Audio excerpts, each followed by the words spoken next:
ओडिशारे विद्युत वितरण दायित्व नहीं टाटा पावर कंपनीर मनमुखी शासन में अतिष्ठ हो पड़ा जंत्री मैंने शेष में आंदोलन को ओह्लैंट।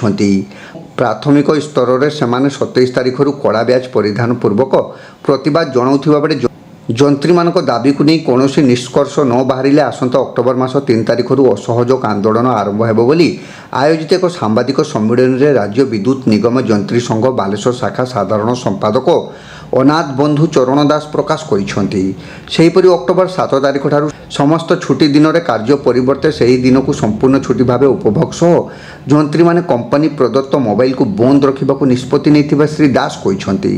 यापर 21 तारीख ठारू समस्त ऑफिशियल वीडियो कॉन्फ्रेंसिंग बैठक को वर्जन सह ऑफिस द्वारा परिचालित समस्त सोशल मीडिया ग्रुप रु ओहरी जावाक संघ पक्षर निष्पत्ति निया सत्वे कंपनी कर्तृपक्ष जदि कौन कार्यानुष्ठान ग्रहण न करती ताहले आसंता नवेम्बर 6 तारीख दिन टीपीएनओडीएल मुख्य कार्यालय सम्मुख में विक्षोभ प्रदर्शन कर श्री दास चेतावनी देइछन्ति। टाटा पावर विद्युत वितरण दायित्व नेबा परठारु राज्य विद्युत विभाग अधीन में नियुक्त जंत्री मानकु एक प्रकार कोणठेसा करी रखा जाइथिबा श्री दास अभियोग करिसेंति। उत्तर ओडिशा रे विद्युत वितरण पई राज्य सरकार और टाटा पावर को नहीं यौथ कंपनी टीपीएनओडीएल गढ़ा जाइछि।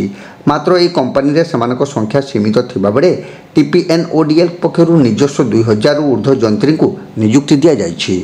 टीपीएनओडीएल रे राज्य सरकार 49% अंशधन थिबा सत्वे सरकार पक्षरु कर्मचारी नियुक्ति हेउनथिबा बेले कंपनी एकपाखिया भाव कर्मचारी नियुक्ति करुछंती।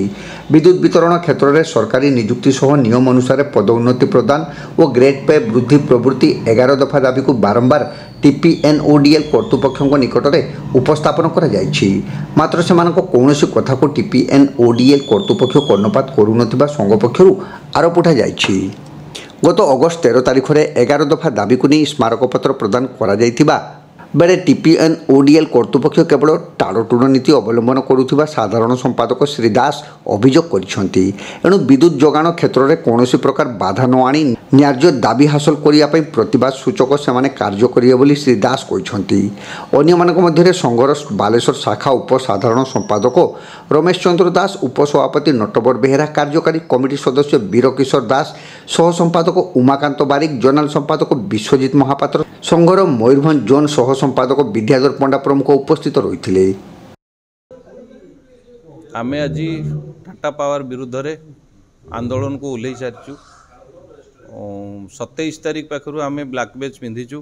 तापर आम नोटिस देइथिबा पर्यायक्रम विभिन्न प्रकार असहयोग आंदोलन तथा असहयोग आंदोलन तापर आमर 27 तारीख ठारू आम कला बेच पिंधिचु। 3/10/2024 ठारू असहयोग आंदोलन रे उल्लेबू आ 7/10/2024 पाखु समस्त छुट्टी को आम उपभोग करूँ। कौन छुट्टी दिन रे आम कार्यक्षेत्र रही ना, आम घरे रहीकि आमर कार्य करूँ। तापर आम जिते सबू आमर ऑफिशियल सिम को ऑफिस समय रे ही ऑन रखिबू। ऑफिस समय सरला परे आम ताको ऑफ कर देबू। आउ 21 तारीख ठारू आम सबू भिसी को आम बॉयकॉट करूँ जदि आम दाबी पूरण नहला। आउ तापरे सबू व्हाट्सएप ग्रुप रू भी आम एग्जिट हो। आउ 6/11/2024 तारीख दिन आम जानुगंज स्थित आमर जो मुख्य कार्यालय रे आम विक्षोभ प्रदर्शन करूँ। आमर दाबी 5 मे मास आम किसी दाबी देइथिलु। सेथिरे मुख्यतः होची जेमती आमर गवर्नमेंट कैडर रे पोस्टिंग बंद कर देइचंती।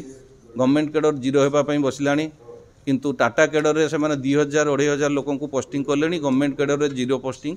सेई पई आमे तांको दाबी करचु जे गवर्नमेंट कैडर रे जेमती पोस्टिंग होबो ता स्ट्रक्चरिंग ताकू रही हेई नाही, ता पई आमे देइचु दाबी। आउ विभिन्न किछि सबु स्टैग्नेशन हेई कि पिला माने 20 वर्ष धरि कि गोटे जगह रे अछंती, प्रमोशन पाई नाहंती, से सबु दाबी अछि। आर दाबी आमर 10 थिला, तापर सेकेंड होची आउ 11 21 टा दाबी थे आज्ञा।